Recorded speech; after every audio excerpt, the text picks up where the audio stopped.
औज़ुबिल्लाहि मिनश्शैतानिर्रजीम बिस्मिल्लाहिर्रहमानिर्रहीम अल्लाहुम्मा सल्लि अला मुहम्मद व आले मुहम्मद। नाज़रीन, आज मैं सूरह नहल का कुरान पाक का 16 पारवा है, उसकी तफसीर आपके सामने में पेश करता हूँ। इससे पहले नौजवान से गुजारिश है कि कुछ वक्त निकाल के कुरान को दें, नमाज को दें, अल्लाह के दीन को दें, ताकि आने वाले वक्त में क़यामत में कब्र में अज़ाब से हम बच सकें।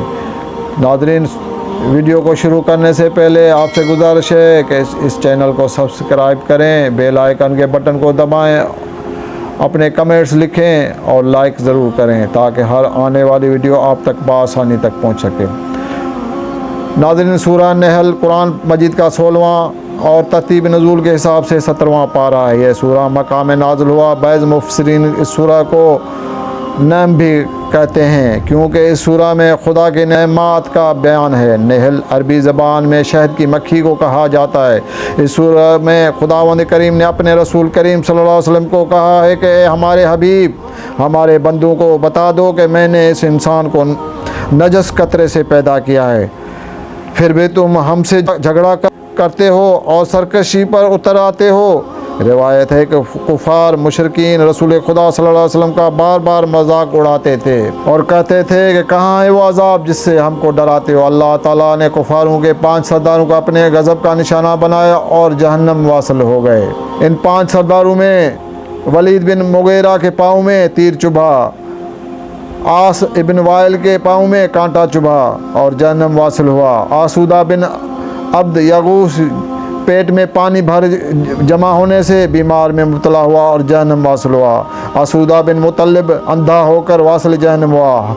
हर्ष बिन तलाला के नाक से पीप जारी हुआ और वो जहन्नम वासिल हुआ। इस सूरह में खुदावंद करीम जानवर पालना और ज़राअत को करने की अहमियत को भी बयान किया है। जानवर को ज़ीनत कहा जाता है क्योंकि उनके बगैर इंसान की ज़िंदगी बका मुमकिन नहीं है।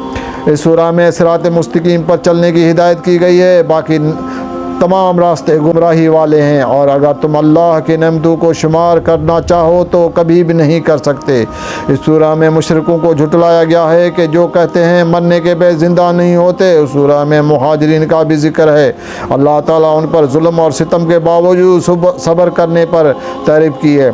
इस्लाम की तक़वियत और दूसरों तक अपने आवाज़ पहुँचाने के लिए पैगम्बर इकराम ने मदीना मुनव्वरा की तरफ हिजरत की, जो ये हिजरत आपके और दूसरों की कामयाबी का बायस बनी। इस सूरह में अल्लाह ने न जानने वालों को अहले ज़िक्र से पूछने का हुक्म दिया है। अहले ज़िक्र से मुराद आयमा अतहार अलैहिस्सलाम है। हज़रत इमाम अली रज़ा अलैहिस्सलाम से रिवायत है कि हम अहले ज़िक्र हैं, हर सवाल हमसे ही किया जा सकता है। इस सूरह में इंसान के बहुत बड़े ऐब की तरफ इशारा किया गया है कि हर नेमत पाने के बाद भी खुदा को भूल जाता है और जब मुसीबत आन पड़े तो खुदा की याद किया जाता है और किसी कीमत पर सिरात मुस्तकीम पर आने के लिए तैयार नहीं होता। नाज़रीन, सूरह में दौर जाहिलियत का भी जिक्र है कि बेटियों के पैदाश पर उनको ज़िंदा दरगोर किया जाता है और उस अमल को गैरत और हया की अलामत समझा जाता है, लेकिन इस्लाम ने बेटी को बुलंद मकाम और मर्तबा दिया गया है।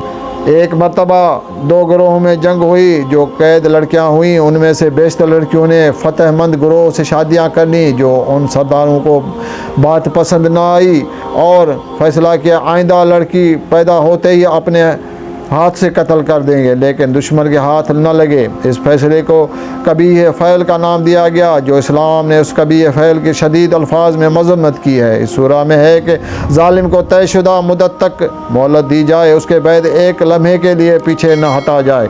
ये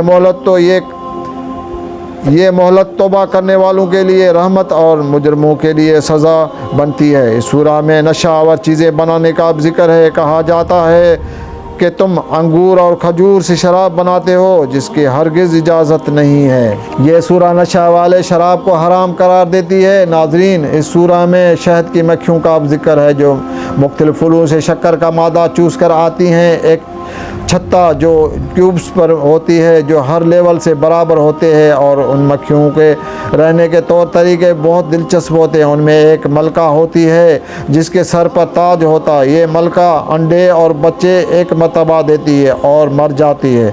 उसका बच्चा उसका कायम मकाम होता है। अगर कोई मक्खी गंदगी पर बैठ कर आए तो उधर दरबान उसको रोक लेते हैं और मलका उसको कत्ल कर लेती है।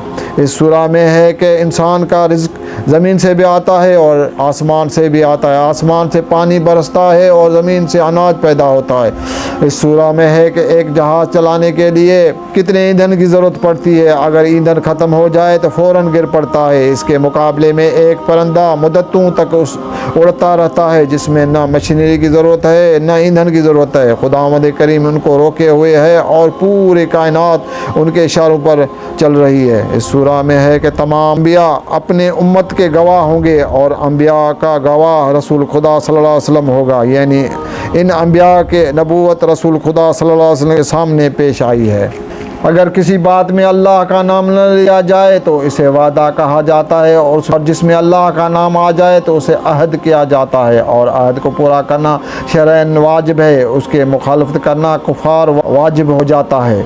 इस सूरा में है कि इब्न आमिर हज़रमी का एक ग़ुलाम अबू नकैया अंजील और तौरात की तिलावत करता था, और रात के वक्त रसूल खुदा सल्लल्लाहु अलैहि वसल्लम के पास आकर कुरान पाक की तालीम हासिल करता था। मुशरिकीन ने यह कहना शुरू कर दिया कि नकैया मोहम्मद सल्लल्लाहु अलैहि वसल्लम कुरान मजीद की तालीम देता है। इनके जवाब में आयत नाज़िल हुई जिसका मतलब यह है कि लोग कैसे अहमक हैं कि ख़ुद अरबी ज़बान के माहिर को एक आयत का जवाब तो दे नहीं सकते।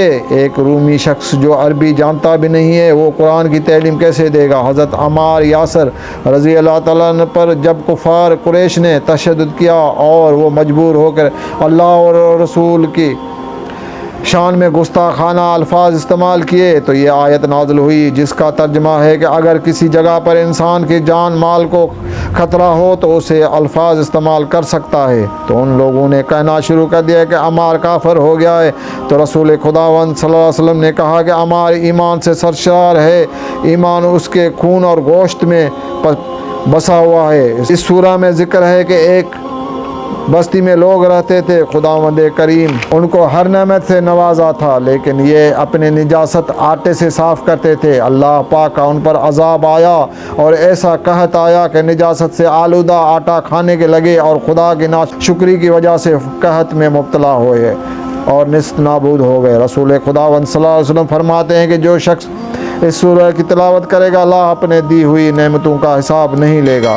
हज़रत इमाम बाकर अलैहिस्सलाम फरमाते हैं जो शख्स हर माह सूरह नहल की तिलावत करेगा इसकी दुनिया में कर्ज माफ़ हो जाएंगे और 70 बलाओं से महफूज रहेगा और उसका ठिकाना जन्नत अदन में होगा। खुदावंद करीम से दुआ है कि हमें कुरान पढ़ने और समझने की तौफीक अता फरमाए, नमाज पढ़ने की तौफीक अता फरमाए, हमें सीधे रास्ते पे चलने की तौफीक अता फरमाए।